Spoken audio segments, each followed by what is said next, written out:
اور ایسا نہیں ہونا چاہیے تھا. اس سے پاکستان کو نقصان پہنچا, پاکستان کی ایکسپورٹ کو نقصان پہنچا. اب ایسے والے بولے تم ہمارے بارے میں لکھ کے دو گے. بھائی کیسے لکھ کے دو گے تم کسٹم والے؟ اچھا کسٹم والے بھی وردی والے ہیں, ایسے والے بھی وردی والے ہیں, لیکن زیادہ طاقتور وردی بھائی ایسے والوں کی ہے. کیوں نہیں پوچھنا آپ نے کیوں, وجہ کیا ہے؟ انہوں نے کیا کیا, جس کسٹم کے افسر نے لکھ کے دیا تھا اسی افسر کے ایئرپورٹ پہ داخلے میں پابندی لگا دی بندے کو. یار یہ پاکستان ہے یار, قسم خدا کی یار انتہا ہو گئی. یہ تو اس افسر کو نہیں داخل ہونے دے, بول رہا ہے بھائی مجھے کیوں روکا, بولا تو ہمارے خلاف لکھ کے دیتا ہے.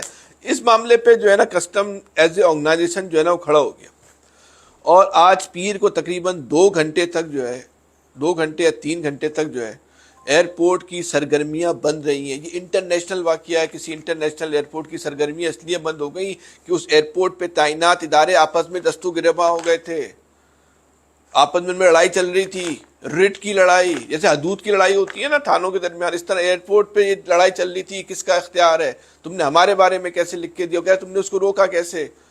بہرحال یہ چلتا رہا. اس میں ایف آئی اے بھی انوالو ہوئی, کسٹم بھی, ایس ایف بھی اور دیگر ادارے بھی اس میں انوالو ہوئے. 2.5 گھنٹے تک جو ہے اس کے جو اثرات ہوئے, جو 2-3 گھنٹے وہاں سرگرمیاں جو معطل رہیں وہ تو معطل رہیں. دنیا نے جو منظر دیکھا وہ اپنی جگہ, لیکن ایک اور بھی تاریخی واقعہ ہوا, یہ بھی میں آپ کو بتاؤں.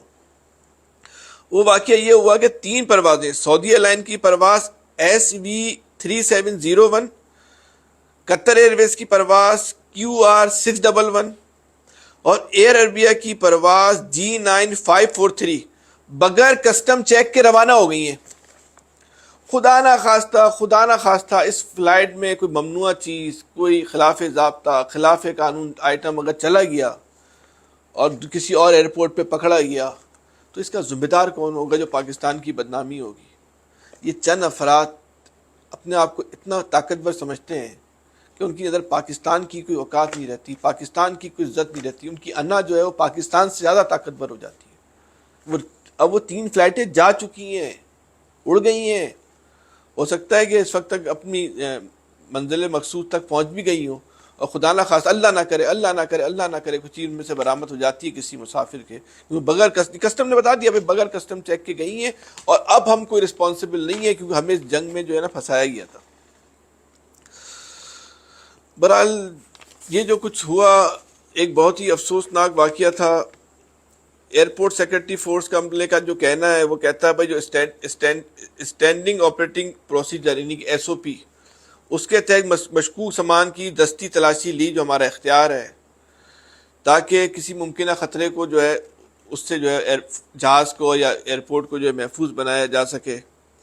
بعد ازاں مشکوک سامان سمیت کسٹم کے حوالے کر دیا گیا. سول ایویشن کے ترجمان کا کہنا یہ ہے کہ جناح انٹرنیشنل ایئرپورٹ سے بغیر کسٹم کلیئرنس فلائٹ کی روانگی کی اطلاع درست ہے. کسٹم والے کہہ رہے ہیں بھائی ہو گئی ہیں. کسٹم والے کہتے ہیں کہ ایئرپورٹ والوں نے جو زیادتی, ایس ایف والوں نے زیادتی کی, ہمارا اختیار تھا جس میں وہ جو ہے اس نے جو ہے وہ مداخلت کی. بہرحال اس وقت 2 جو پروازیں ہوئیں اس میں 2 حج پروازیں بھی جو ہیں وہ تاخیر کا جو ہے وہ شکار ہوئیں. یہ CA والوں کا کہنا ہے. عمران کا کہنا ہے کہ بعد میں کوارڈینیشن ہوئی اور صورتحال کو جو ہے وہ بہتر جو ہے وہ بنا لیا گیا, صورتحال کو جو ہے وہ قابو کر لیا گیا. لیکن آپ کو بتانا مقصود یہ تھا کہ چند افراد کی انا کی وجہ سے یہ پاکستان, اس بندے کا جو نقصان ہوا جو ہوا نہیں ہوا, لیکن پاکستان کا کتنا نقصان ہوا, پاکستان کی کتنی بدنامی ہوئی. اس بندے نے جو ڈیل کی ہوگی دبئی کے اندر, وہاں مال نہیں پہنچا, ایک تو وہاں جو ان کا خریدار تھا اس کا پاکستان پہ اعتبار ختم ہو گیا. اب کیا وہ کسی پاکستان کے آدمی کے ساتھ وہ ڈیل کرے گا؟ کیا وہ پاکستان میں کوئی بزنس پاکستان کے ساتھ بزنس کرنے کی بات کرے گا؟ کیا دنیا میں مچھلی اور جھینگا سے پاکستان میں ملتا ہے, 100 اور ملکوں میں بھی ملتا ہے, تو پھر وہ وہاں سے کیوں نہیں خرید لے گا؟ اچھا پھر آپ نے اپنے ایکسپورٹ کی چیز کو مشکوک بنا دیا کہ ہماری چیزوں میں تو بھائی کوئی گڑبڑ بھی ہو سکتی ہے. اور پھر جو ایک عزت نفس مجروح کی ایک آدمی کی, اس کی کون قیمت ادا کرے گا یار؟ کون قیمت ادا کرے گا یار؟ 10 لوگوں میں اس کو گالیاں دے رہے ہو, مار رہے ہو, ہتھکڑیاں پہنا دی, وہ چیخ رہا بھائی میرا قصور تو بتاؤ میں نے کیا ہے, اس کو گالیاں دے رہے ہیں یار. بہرحال اس معاملے کو پاکستانی حکومت کو بہت اعلیٰ ترین سطح پہ دیکھنا چاہیے, اور جو لوگ ذمہ دار ہیں اس واقعے کے ان کو کرارے واقعی سے زیادہ عبرتناک سزا دینی چاہیے.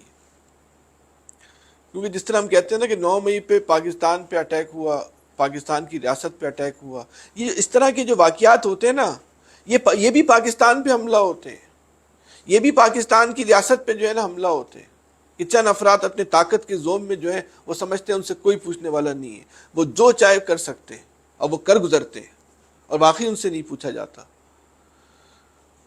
آج آپ کو صرف یہ بتانا تھا کہ اس ملک کے اندر ایک تو کاروبار کرنا کتنا مشکل ہے، اور یہاں ادارے، طاقتور ادارے کتنے طاقتور ہیں، تو جس کی چاہے جو ہے وہ صرف وہ عزت بھی اچھال دیں، جس کو جب چاہیں روک لیں. بہرحال یہ آج کی ویڈیو تھی. اب تو یہ کہتے ہوئے عجیب سا لگتا ہے کہ اپنا خیال رکھیے، کون اس معاشرے میں اپنا خیال رکھ سکتا ہے. بہرحال ہمارے لیے آپ دعا کیجیے گا، اپنا بھی بہت زیادہ خیال رکھیے گا. اللہ حافظ.